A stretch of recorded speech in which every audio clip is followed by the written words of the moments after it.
daw natin. Gandang umaga po sa inyong lahat.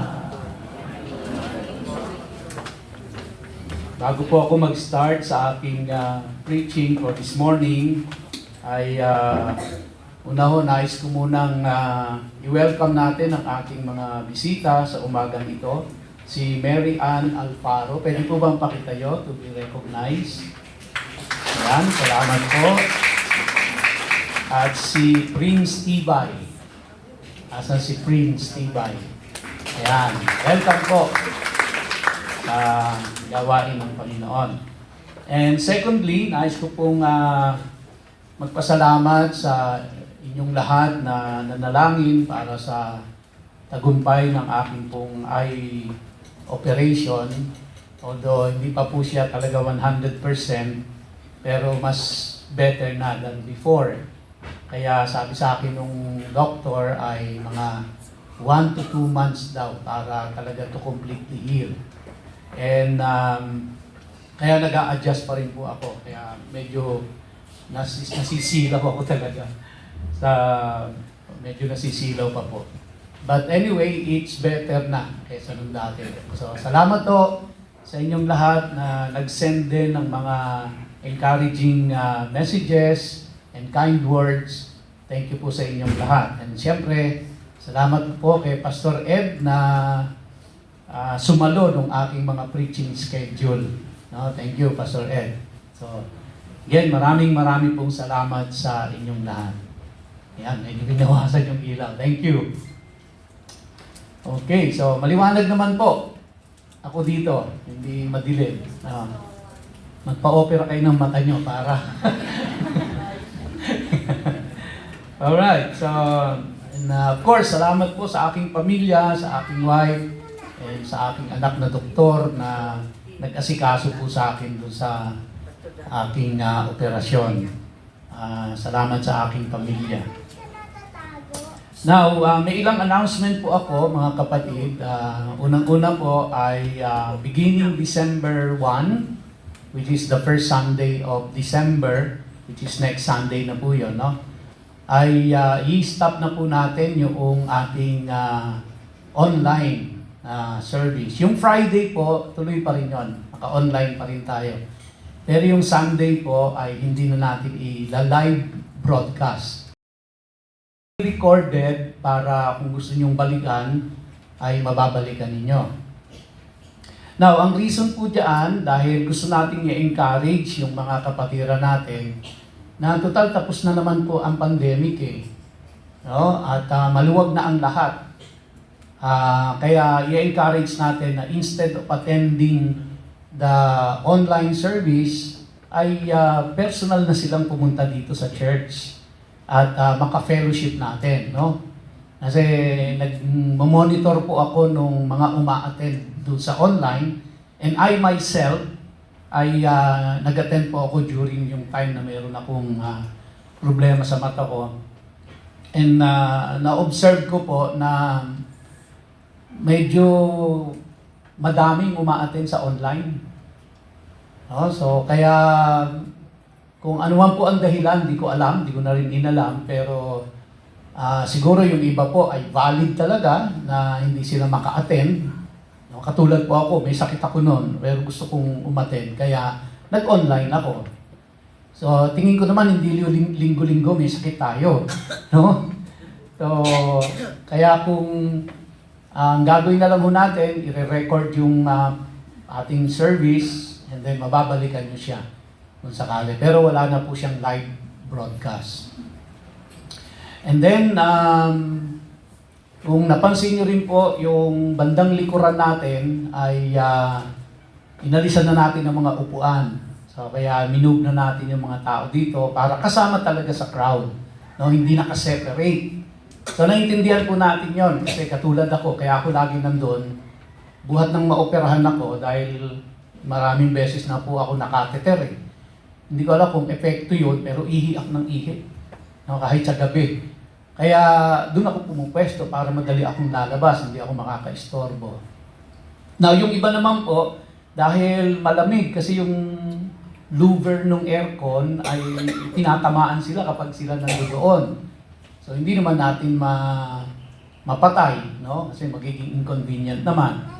So, kaya ang instruction ko na lang po ay yung aircon, comfort cooling lang. Siguro mga 23 degrees lang. And then tapos yung fan ay yung mababa lang para tolerable. No, para yan, no, ang gandang tingnan. Nakabuo tayong nasa congregation talaga, hindi po sabog-sabog. Okay? So, yan po yung mga ilang announcement. At lastly po, pagka nag-start na ang service natin, mga kapatid, kung wala naman po kayong business doon sa baba, ibig sabihin hindi kayo naka-assign sa Sunday school o wala kayong any special assignment doon, once the worship service started, panik na ho tayo dito. And meron pong mga naka-assign na mag-check dun sa baba para to make sure na lahat ng pumunta dito para umattend ay nandito sa loob ng ating pong lugar ng panambahan. Okay? So, yung pong sa mga nag-go online, gusto po namin,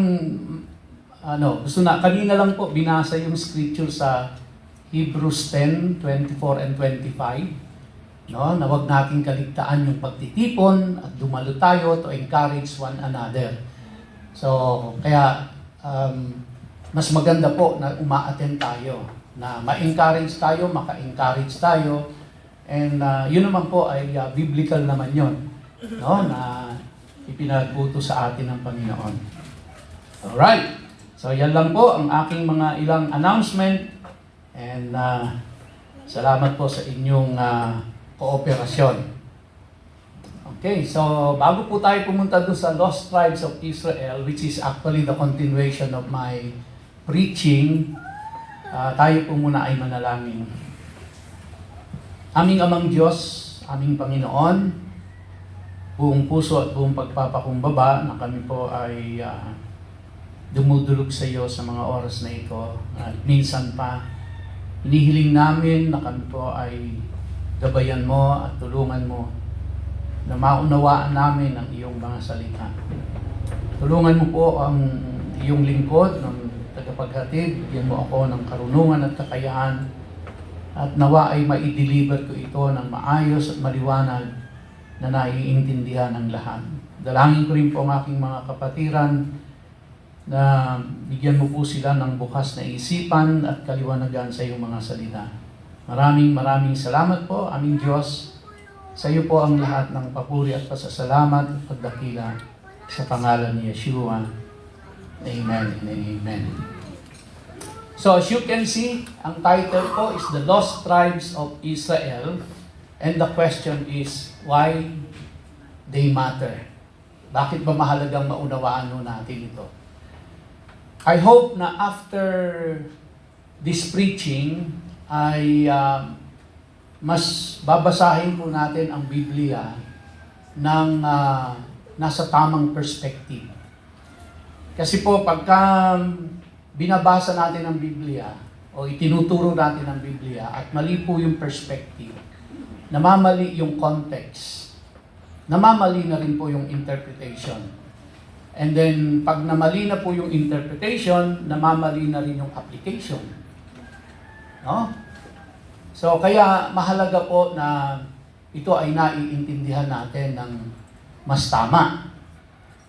So, ito pong Lost Tribes of Israel, sometimes we call them the lost sheep.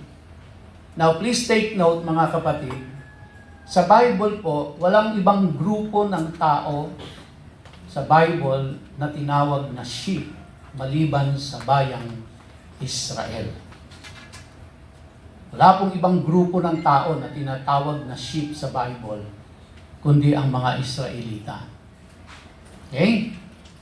So, dito tayo nagsimula nung last Sunday na nag-preach ako, yung Matthew 15:24. But he answered and said, this is Jesus Christ telling his disciples, I was not sent except to the lost sheep of the house of Israel. So please take note of that. The lost sheep of the house of Israel. So ang question po, sino ba yung tinutukoy ni Jesus Christ na lost sheep ng house, at sino yung tinutukoy niyang house of Israel? Paano ba siya naiintindihan nung mga kausap niya nung mga oras na yon? Kaparehas din ba ng pag-intindi natin? So yung pagkaintindi ba nila kay Jesus Christ sa sinabi niyang ito is the same kung paano natin siya naiintindihan ngayon? Minsan po, babasahin natin yan at sa tingin natin, alam na natin kung anong ibig sabihin niya. Pero para maintindihan po natin kung ano yung sinabi ni Jesus Christ na yan, no? I was not sent except, ibig sabihin, pinadala lang siya dito ng Diyos Ama para doon sa mga lost sheep of the house of Israel. Okay? Ngayon, para maintindihan po natin yan, babalikan natin ang kasaysayan. Sila, noong mga time na yon, walang problema kasi alam po nila ang historical background behind that. Kaya tayo po sa panahon natin, after 2,000 years or more than, actually more than pa po no, mga nasa 3,500 years na. Para maintindihan ho natin yung context nung sinabi ni Jesus Christ yan, babalikan natin ang history para maintindihan natin siya. At para malaman natin kung sino yung tinutukoy ni Jesus Christ na lost sheep ng house of Israel. At ano ba ibig sabihin ng house of Israel?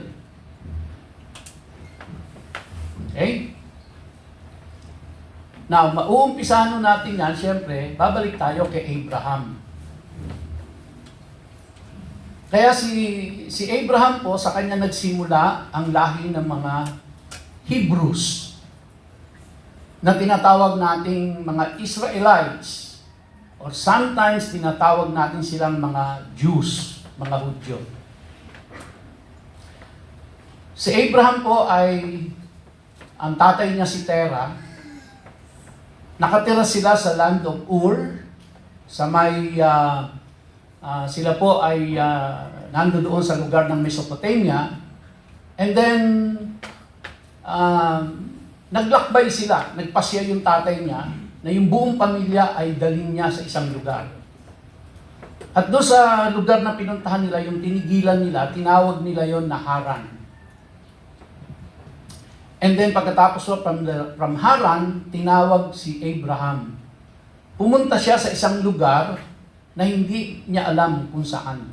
Basta sumunod lang siya sa Diyos. So naglakbay si Abraham, may asawa siya si Sarah, nagkaanak sila si Isaac.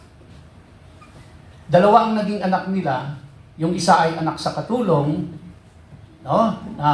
Si Ismael, na kung saan sa kanya nagsimula ang lahi ng mga Arabs. And then, tapos ipinanganak si Isaac. Si Isaac ang magpapatuloy ng lahi ni Abraham. Siya ang magpapatuloy doon sa ipinangako ng Diyos na si Abraham ay gagawin niyang father of many nations. Si Isaac ay nagkaanak. At ang kanyang naging anak ay si Esau at si Jacob. Now, si Jacob ay siyang magtutuloy noong pong kanilang lahi. And then, tapos si Jacob ay nagkaanak ng 12. Doon na po nagsimula na tinawag silang mga Israelites kasi pinalitan na yung pangalan ni Jacob from Jacob to Israel. At doon na po yung buong 12 tribes of Israel. Okay? Now, si Abraham po ay first time na tinawag na Hebrew sa Genesis 14 verse 13. Then a fugitive came and told Abram the Hebrew. So first time po yon. So yung Hebrew, ang ibig sabihin ay crossover. So it is not at that time ay tawag sa isang group ng tao. kundi ito po ay isang word na ang ibig sabihin ay crossover.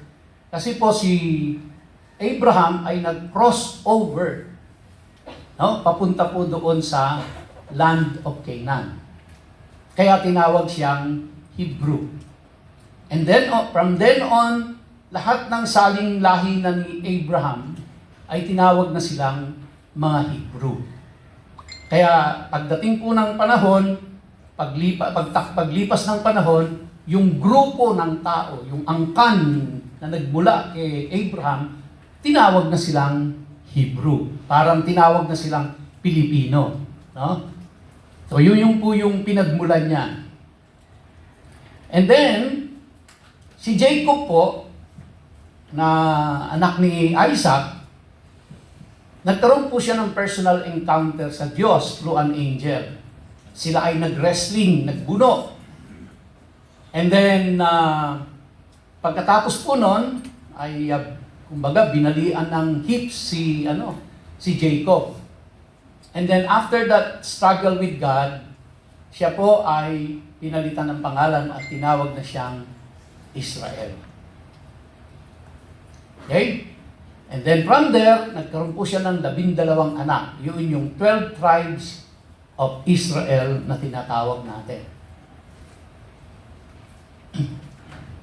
Now, sa paglipas po ng panahon, sila ay nandun sa Canaan, and then tapos nagkaroon po ng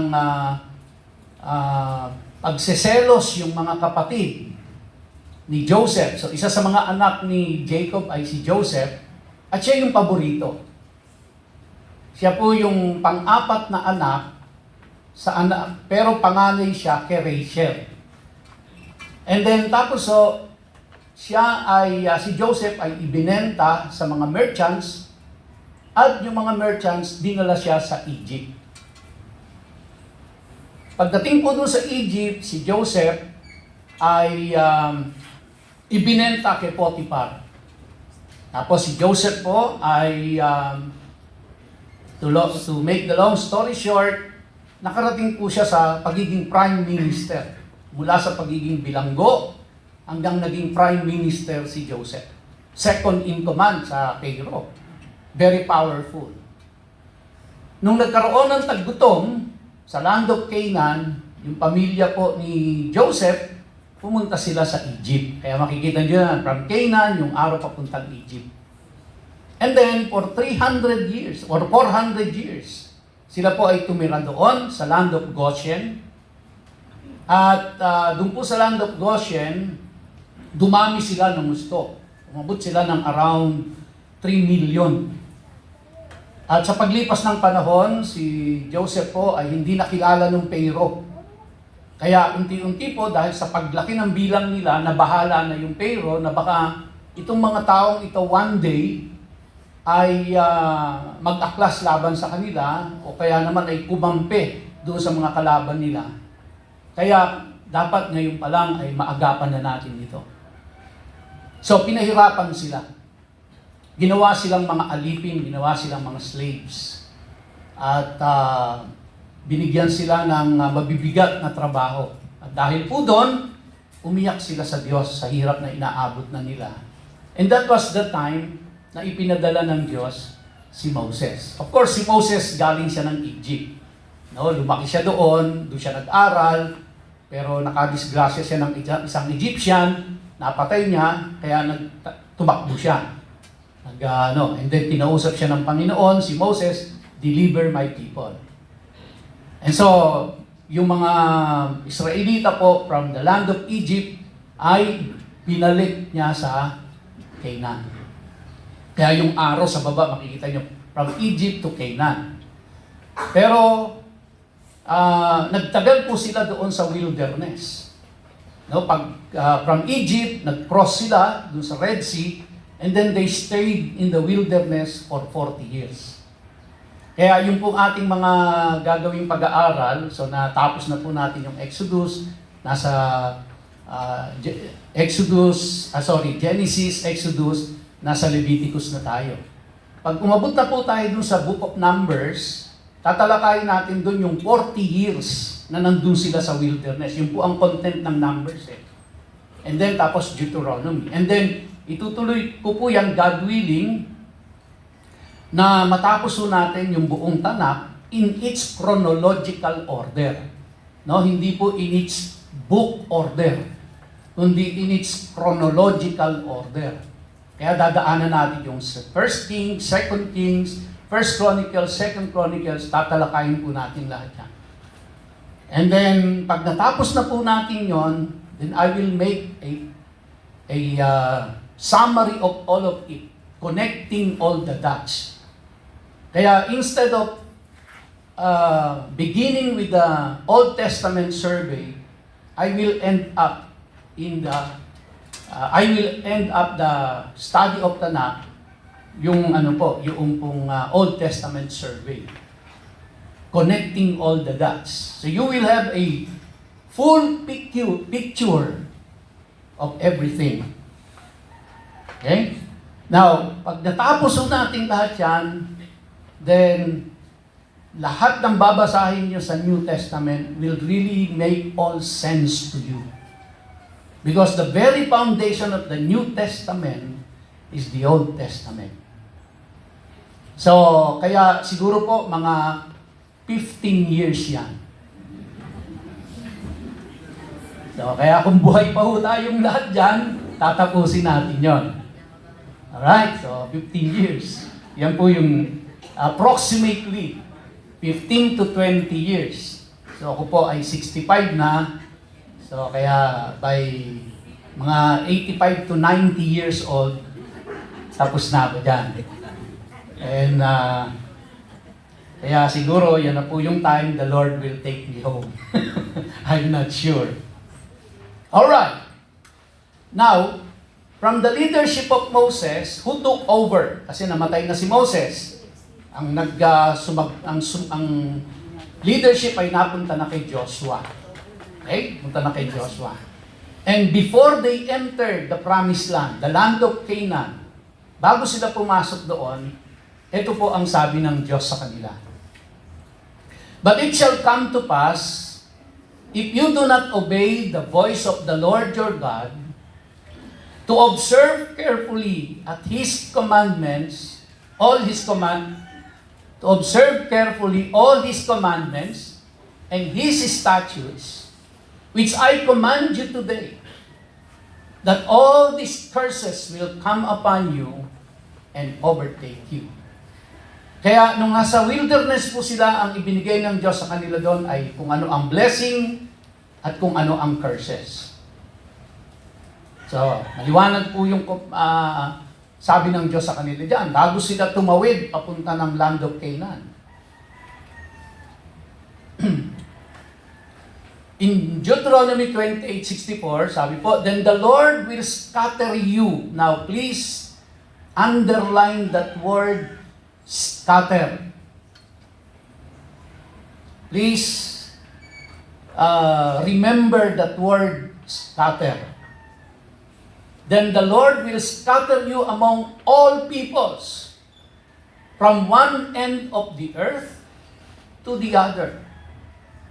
And there you shall serve other gods, which neither you nor your fathers have known, wood and stone. So kanina, sinasabi ng Diyos sa kanila, pag bago kayo pumasok ng land of Canaan, huwag niyo akong kalilimutan. Susundin niyo lahat ang aking pinag-uutos sa inyo. Pag hindi niyo ako sinunod, ito ang mangyayari sa inyo. I will scatter you among all peoples, from one end of the earth to the other. And you shall serve other gods, which neither you nor your fathers have known, wood and stone. Maliwanag po ang instruction ng Diyos sa kanila, no? In Deuteronomy 29, verse 1, it says, these are the words of the covenant which Yahweh commanded Moses to make with the sons of Israel in the land of Moab, besides the covenant which He made with them in Horeb. Now, yung Mount Sinai po is also called Mount Horeb. Okay, so kaya sabihin, nasa wilderness pa po sila nito nung kinakausap sila ng Panginoon. In verse 14, Deuteronomy 29, neither with you only do I make this covenant and this and this oath. Take note po neither with you only, kumbaga hindi lang sa inyo, do I make this covenant and this oath, but with him who stands here with us this day before Yahweh our God, and also with him who is not here with us this day.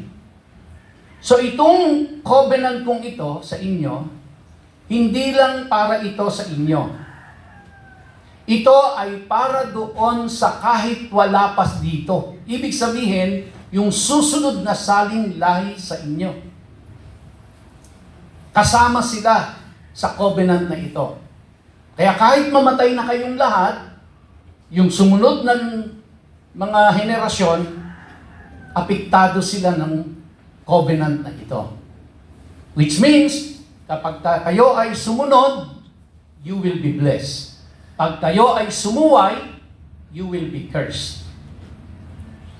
Kaya yung susunod na saling lahi ninyo, meron kayong obligasyon na ipaalam sa kanila ito.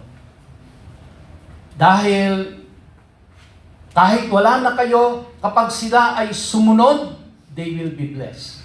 Pag sila ay sumuway, they will be cursed. Now, sino po yung dito? And who are they? Sino yung mga susunod na saling lahi niya, no? Sabi diyan, neither with you only do I make this covenant and this oath, but with him who stands here with us this day before Yahweh our God, and also with him who is not here with us this day. Who are they? Who are they? Those who are of the promise. Sila yon. The children of the covenant. Okay? Now, in-specify dito kung sino sila. Listen to this. Sino po yung kasama doon, no? In verse 10, sabi diyan, and all the sons of Israel, which included Deuteronomy 29 verse 10, sabi diyan, your leaders and your tribes and your elders and your officers, all the men of Israel. Verse 11, your little ones, yung mga anak ninyo, and your wives, kasama mga asawa, also the stranger who is in your camp, from the one who cuts your wood to the one who draws you water. Kasi nung lumabas po sila sa Egypt, hindi naman purong mga Israelites yun. Nung lumabas sila sa Egypt, may mga kasamang Egyptians, may mga kasamang ibang lahi. Bakit to? Kasi yung Egypt at that time, devastated na ng gusto. Alam naman natin sa kasaysayan kung ano yung dumaan na 10 plagues. At lahat to ng mamamayan damay doon. Kaya may mga Egyptians na pati mga kabuhayan nila na wala na, at nakita nila yung kapangyarihan ng Diyos ng mga Israelita, they decided to go with them. Kaya may mga stranger, hindi purong mga Israelites yun. So ibig sabihin, itong covenant ng Diyos na ito ay hindi lang para doon sa mga Israelita, kundi para doon sa mga kahit wala na dito. And then in-specify po dyan, pati yung mga stranger kasama dyan, na sasama sa inyo. Now, kailangan maintindihan natin ito para maintindihan natin saan tayo pumapasok dyan. Babalik ko lang po doon sa unang tanong. Kasi ang sabi ni Jesus Christ, ipinadala lang ako dito para sa lost sheep of the house of Israel. Now, kapag inintindi lang muna natin siya ng ganoon, hindi tayo kasama. Tama po? Lalo kung hindi natin naiintindihan kung anong ibig sabihin niya ng lost sheep, at house of Israel. Now, hindi ho tayo kasama sa house of Israel. Kaya kung iintindihin lang natin siya ng ganoon, hindi tayo kasama sa dahilan ng pagpunta ni Jesus Christ dito. Kaya kailangan alam natin kung ano ang context nung sinasabi ni Jesus Christ na yon. Para makita natin saan tayo nandoon. Paano tayo naging kabilang? No? Ang isa po dyan, itong Deuteronomy 29 verse 10, na itong covenant na ito ay hindi lang para sa mga Israelites, kundi kasama dyan yung mga strangers. Ibig sabihin, hindi mga Israelita, pero sumama sa inyo.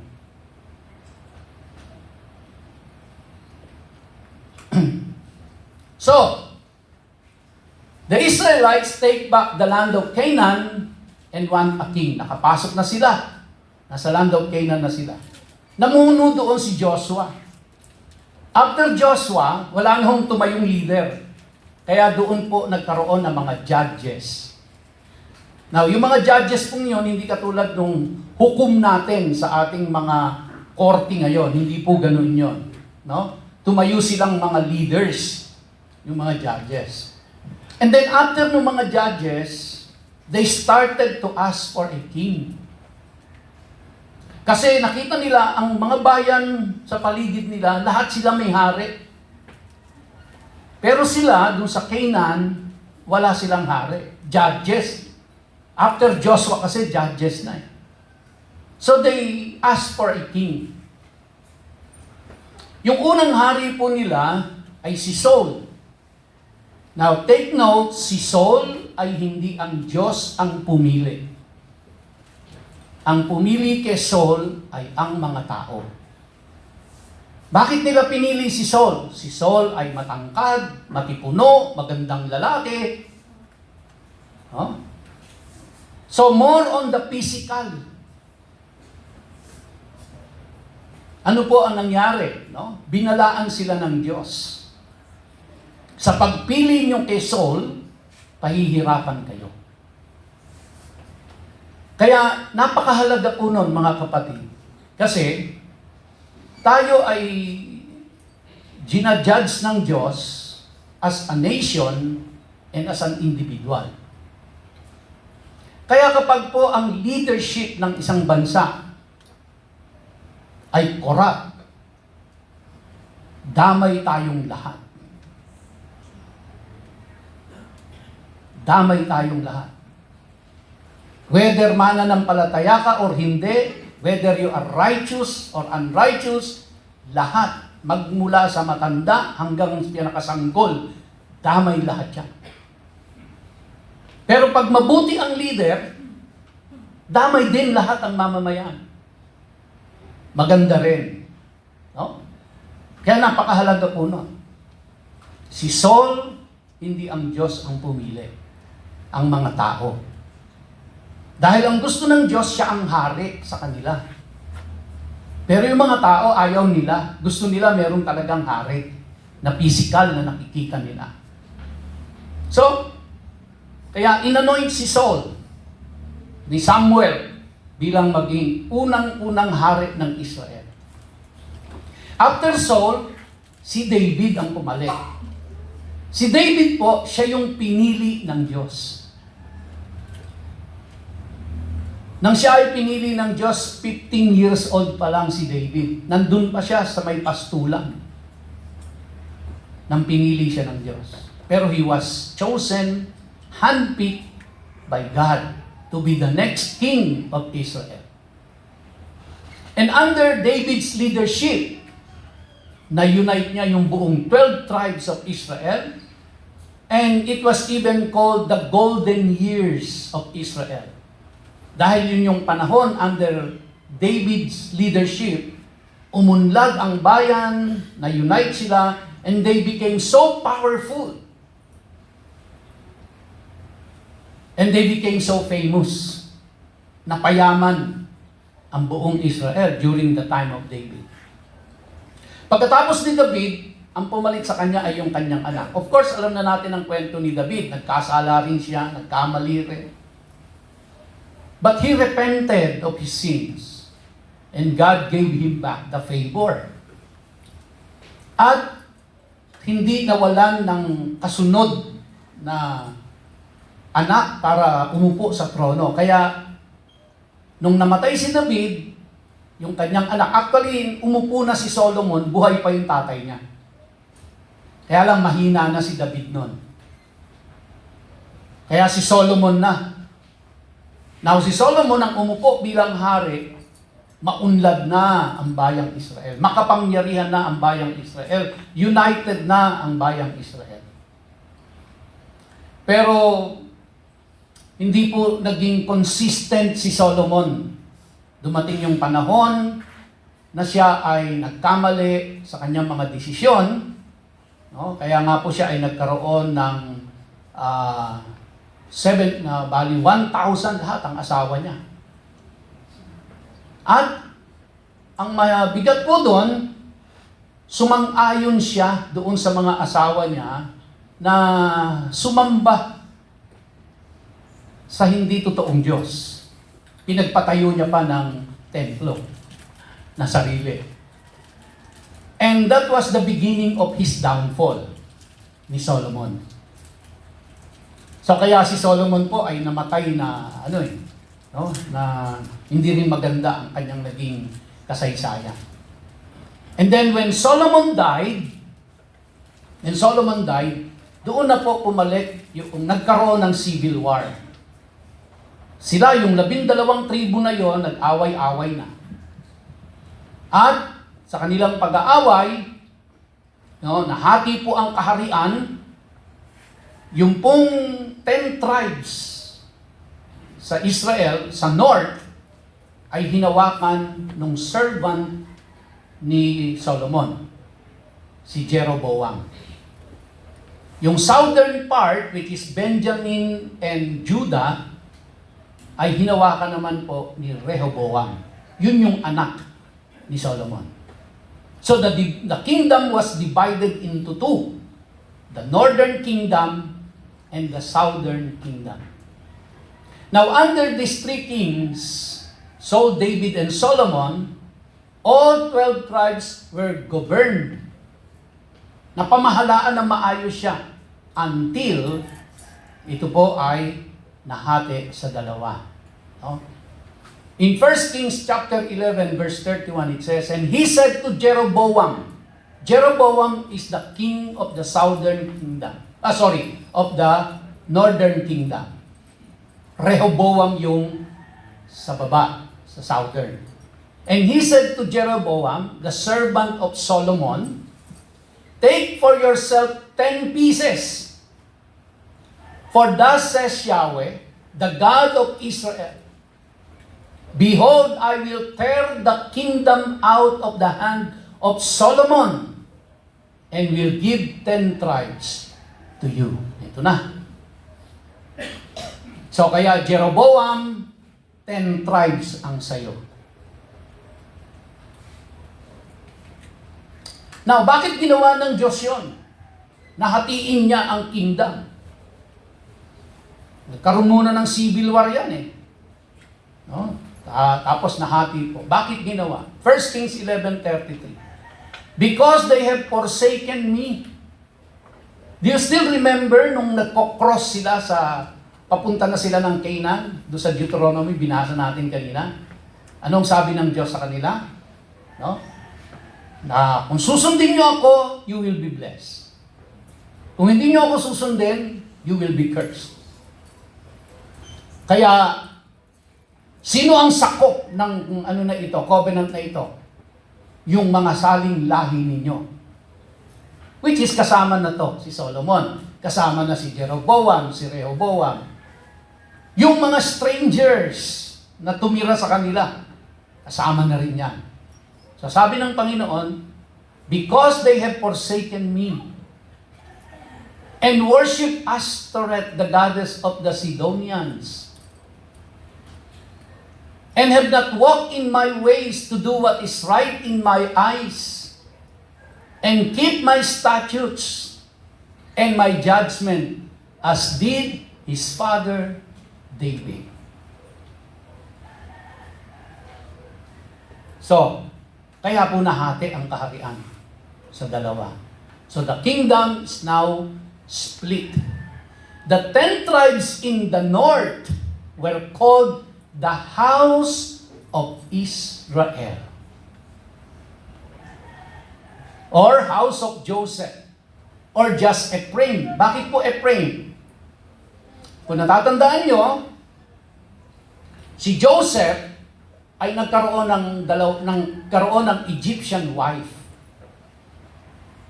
At nagkaanak siya doon. Ang pangalan ay Manasseh and Ephraim. Si Manasseh ang panganay, si Ephraim ang bunso. Ang ginawa ni Jacob, inampun niya yung dalawa. Inari niyang kanyang anak na parang si Reuben at si Simon. Or Simeon. So, inari niyang kanya. Kaya, dahil sa ginawa ni Jacob na yon, yung magkapatid, si Manasseh at si Ephraim, hindi na sila Egyptians. Sila ngayon ay Israelite na. Kasi inampun na sila ni Jacob. Ginipap na nila yung kanilang Egyptian citizenship to become an Israelite. Okay? And then si Levi, kung natatandaan niyo po, si Levi, hindi siya binigyan ng anumang parte ng lupa, kundi magkakaroon lang siya ng syudad sa bawat lupa na hahatiin dun sa 12. Kaya dahil siya ang magiging responsible sa lahat ng spiritual needs ng kanilang bayan. Specially chosen si Levi.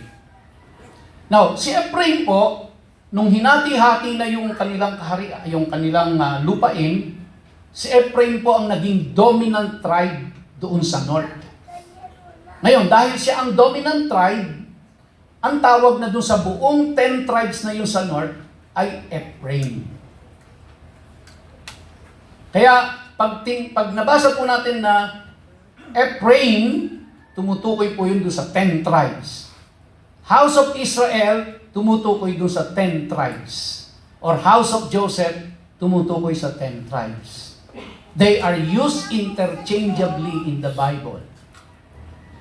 Kaya whenever you read the Bible, you have to be keen on what is the context. Sino yung sinasabing House of Israel. So, ibig sabihin, pag sinabi pong House of Israel, hindi yung buong Israel. Kasi iba po yung House of Judah. Bakit to yung doon sa Judah naman, bakit Judah? Kasama niya si Benjamin. Dalawa sila doon si Benjamin at saka si Judah sa south. Pero bakit ang tawag sa kanya House of Judah? Kasi po, si Judah ang mas dominant kesa kay Benjamin. Kaya tinawag siyang House of Judah. So now, because of this split, ang tawag na po doon sa 10 tribes sa north, House of Israel. Anong sabi ni Jesus Christ? Ipinadala siya kanino? Ipinadala siya sa lost sheep of the house of Israel. So, ibig sabihin, hindi siya ipinadala para sa house of Judah. Bakit kaya? Bakit sa lost sheep of the house of Israel? Bakit hindi sa house of Judah?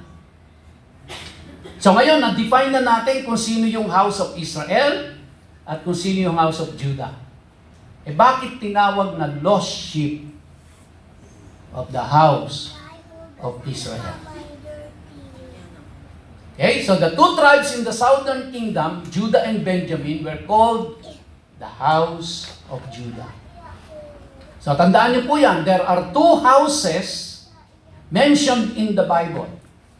One is the house of Israel na binubuo ng 10 tribes na ang dominant tribe doon si Ephraim. Kaya tawag din sa kanya ay Ephraimites. Si Ephraim, siya po yung Egyptian na anak ni Joseph na inampon ni Jacob, kaya naging Israelite siya at siya yung naging dominant tribe doon. Siya po yung nakatanggap ng cross-hand blessing ni Jacob. Tandaan niyo pa, mga kapatid? So, clear tayo dyan. Now, in those days, ang blessing po ay ini-split sa dalawa. Ang isa po ay yung kingship or preeminence, no? Or priestly blessing. Ito po ay ibinigay kay Judah. While yung double material portion, which is yung wealth, prosperity, ibinigay kay Joseph. Now, the north was warned, meaning yung 10 tribes, because God's people continued breaking the covenant that was given to Adam, then Noah, then Abraham, and finally, written down through Moses. They were taken captive by the king of Assyria around 722 BC. When the kingdom was divided, yung pong Assyria ay kinugkob ang northern kingdom noong 722 BC, bago panganak ang Panginoong Hesus. 722 BC. Okay? So, na-captive. Unang na-captive po, unang nasakop sa dalawang tribes na yon, northern and southern, yung northern kingdom. Now, dadating po tayo yan, pag-aaralan natin lahat yung pagdating natin sa Kings. Sa northern kingdom, from Jeroboam hanggang sa lahat ng mga haring pumali, wala pong namuhay ng righteous. Lahat sila ay evil. Kaya napuno na ang salop, kinalos na ng Diyos. Pinadala niya ang Syria para sila ay kubkubin. Ano ang ginawa ng Assyria sa kanila? Nung nakubkob ang mga Israelita, itinapon sila kung saan-saan. Ano ang sabi po dun sa Deuteronomy, binasa natin kanina? Pag hindi nyo ako sinunod, I will scatter you from one end of the earth to the next. Now, dahil nag-disobey sila continuously, even given all the warnings, kaya doon po lumabas yung mga minor prophets and major prophets. Dahil yung mga prophets na yon ang nagbibigay ng warning sa kanila, but they did not listen.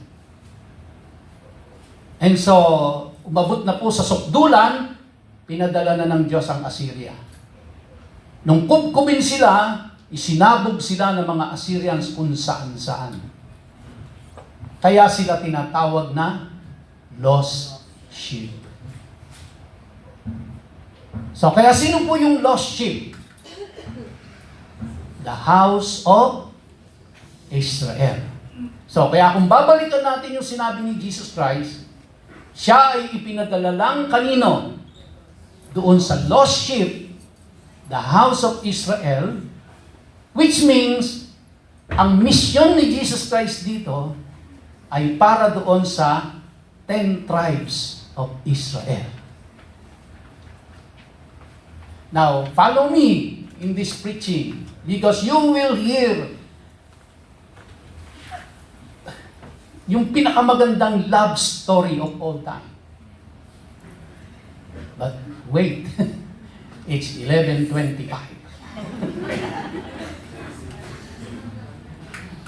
Now, so the northern tribe was taken captive by the Assyrians.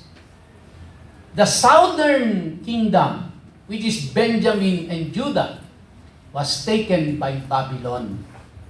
During the time of Nebuchadnezzar,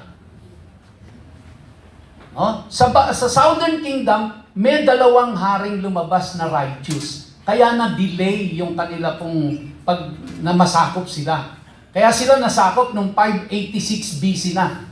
200 years na ang lumipas. Buhat nung masakop ang Northern Kingdom. No? Nung nasakop ang Northern Kingdom ng Assyria, after 200 years, dun palang nasakop ng Babylon ang Southern Kingdom.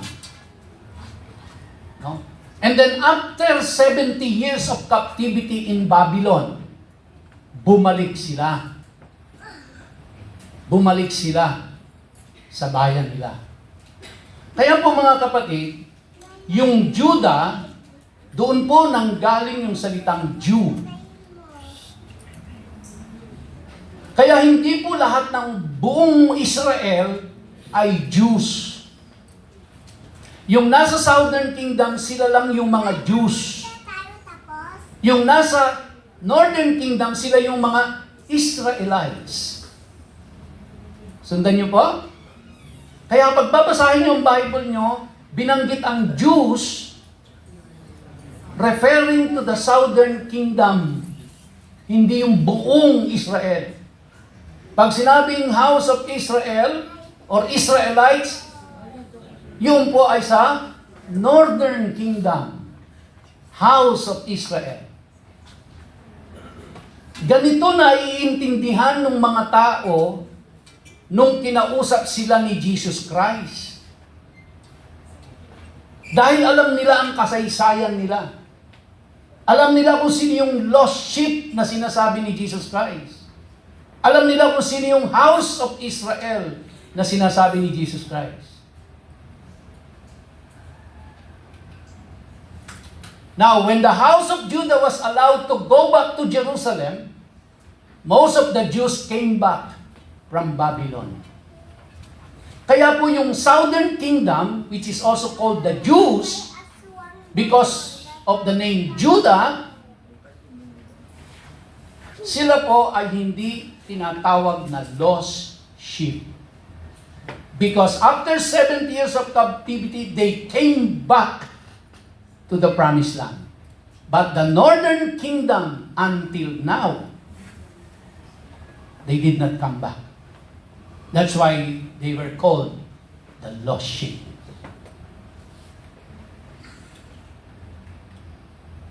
Now, back to the Jordan River. Deuteronomy 30 verse 1. It says, "Now it shall come to pass, when all these things come upon you, the blessing and the curse which I have set before you, and you call them to mind among all the nations where the Lord your God drives you, and you return to the Lord your God and obey His voice, according to all that I command you today, you and your children, with all your heart and with all your soul, that the Lord your God will bring you back from captivity and have compassion on you, and gather you again from all the nations where the Lord your God has scattered you. If any of you are driven out to the farthest parts under heaven, from there the Lord your God will gather you, and from there He will bring you. Then the Lord your God will bring you to the land which your fathers possess, and you shall possess it. He will prosper you and multiply you more than your fathers. And the Lord your God will circumcise your heart and the heart of your descendants, to love the Lord your God with all your heart and with all your soul, that you may live." Now, yun po yung sabi ng Diyos sa kanila bago sila tumawid papuntang Canaan. Kung sakaling mangyari sa inyo na ako ay nalimot ninyo, dinisobey ninyo ako, no? You will be scattered. Pero habang nandun kayo sa iba't ibang panig ng mundo at naalala nyo ako, tumawag kayo at ibabalik ko kayo sa lupain nyo. Ang malungkot po hanggang ngayon, ang Northern Kingdom hindi tumatawag sa Diyos. Kaya't hanggang ngayon, hindi sila bumabalik sa lupain nila. Okay? Now, yung pong binasa natin sa Deuteronomy na yan, mangyayari yan in the second coming of Christ.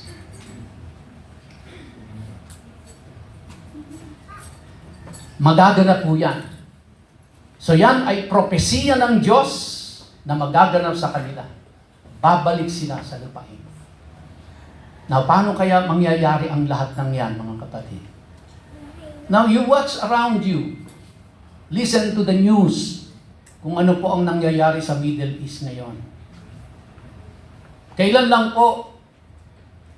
po ay sa Amsterdam, nagkaroon po ng anti-Semitism. Pag sinabi natin anti-Semitism, ito po yung mga anti-Jews, anti-Hudyo.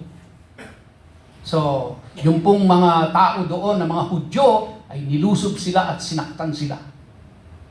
Kaya immediately, yung pong government ng Amsterdam at ng Israel ay nag-utos na i-deport lahat ng mga Israelites papuntang Israel. Little by little po, they are beginning to return to their own land. Little by little. Okay? So, my time is up, mga kapatid. No? At tatapusin natin ito kay mag-alala. Kaya lang ho, pera sa Sunday, sa susunod na Sunday. So I will have December 8 and December 15 to continue this. Kaya huwag kayong mawawala, mga kapatid. Mamimiss nyo. Dahil wala na pong live broadcast. Kaya kailangan umattend ho kayo.